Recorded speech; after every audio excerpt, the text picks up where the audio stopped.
ಅಮ್ಮ, ನಿಮಗೆ ಕೇಳ್ತಿರೋದು, ಹೇಳಿ, ಅಪ್ಪ ಇದ್ದಿದ್ರೆ ಇವ್ರು ಮಾಡಿದ ತಪ್ಪಿಗೆ ಏನ್ ಮಾಡ್ತಾ ಇದ್ರು?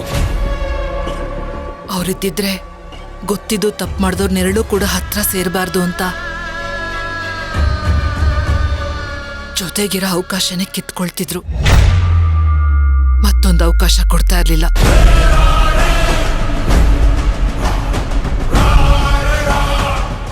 ಅಂದ್ರೆ ಮನೆ ಬಿಟ್ಟು ಓಡಿಸ್ತಿದ್ರಲ್ವಾ?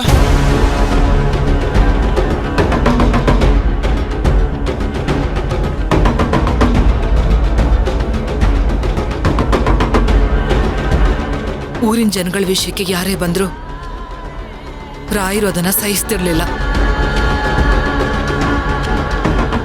ಅಮ್ಮ, ನೀನ್ ಇವಾಗ ಧರ್ಮಾಧಿಕಾರಿ ಸ್ಥಾನದಲ್ಲಿ ನಿಂತಿದ್ಯಾ. ಎದುರುಗಡೆ ನಿಂತಿರೋದು ನಿನ್ ತಂಗಿ ಅನ್ನೋದನ್ನ ಮರ್ತು ಅವ್ರು ಮಾಡಿರೋ ತಪ್ಪಿಗೆ ಶಿಕ್ಷೆ ಕೊಡ್ತೀಯಾ ಅನ್ನೋದನ್ನ ನಾನು ಭಾವಿಸ್ತೀನಿ.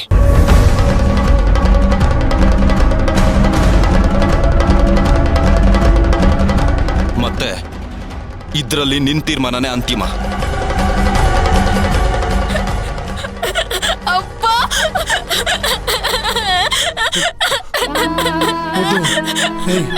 ಏನಾಗಲ್ಲ, ಸುಮ್ಮನಿರು.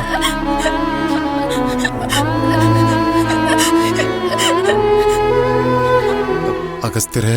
ಚಿಕ್ಕಪ್ಪ, ಇವಾಗ ಮಾತಾಡ್ಬೇಕಾಗಿರೋದು ಧರ್ಮಾಧಿಕಾರಿ ಸ್ಥಾನದಲ್ಲಿ ನಿಂತಿರೋ ಅಮ್ಮ ಮಾತ್ರ.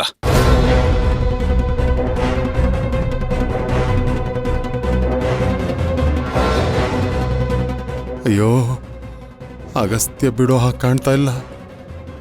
ಪಾಪ ದಮಯಂತಿ ಸಾಕ್ಷಿ ಸಮೇತ ಸಿಕ್ಕಾಕೊಂಡ್ಬಿಟ್ಟಿದ್ದಾಳೆ. ಏನ್ ಮಾಡ್ಲಿ? ಅಯ್ಯೋ ಅಮ್ಮ,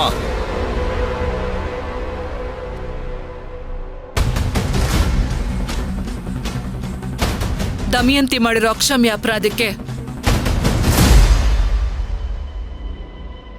ನಿನಗೆ 15 ನಿಮಿಷ ಟೈಮ್ ಕೊಡ್ತಾ ಇದ್ದೀನಿ. ಅಷ್ಟರಲ್ಲಿ ನಿನ್ನ ವಸ್ತುಗಳನ್ನೆಲ್ಲ ಪ್ಯಾಕ್ ಮಾಡಿಕೊಂಡು ಈ ಮನೆಯಿಂದ ಹೋಗೋದಕ್ಕೆ ಸಿದ್ಧವಾಗು.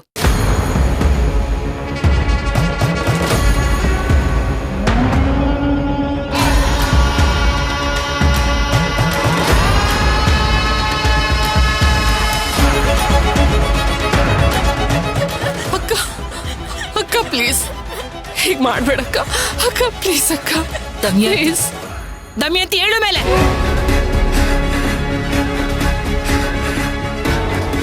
ಮಾಡಿರೋ ತಪ್ಪಿಗೆ ಶಿಕ್ಷೆ ಆಗ್ಲೇಬೇಕು.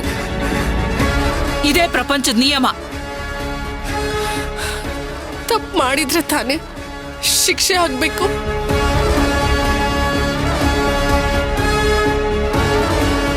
ನಾನ್ ಮಾಡದೇ ಇರೋ ತಪ್ಪಿಗೆ ಶಿಕ್ಷೆ ಯಾಕಕ್ಕ? ಸಾಕ್ಷಿ ಕಣ್ಮುಂದೆನೆ ಇಟ್ಕೊಂಡು ಮತ್ತೆ ನಾಟಕ ಮಾಡ್ತೀರಲ್ವಾ ಚಿಕ್ಕಮ್ಮ ನೀವು?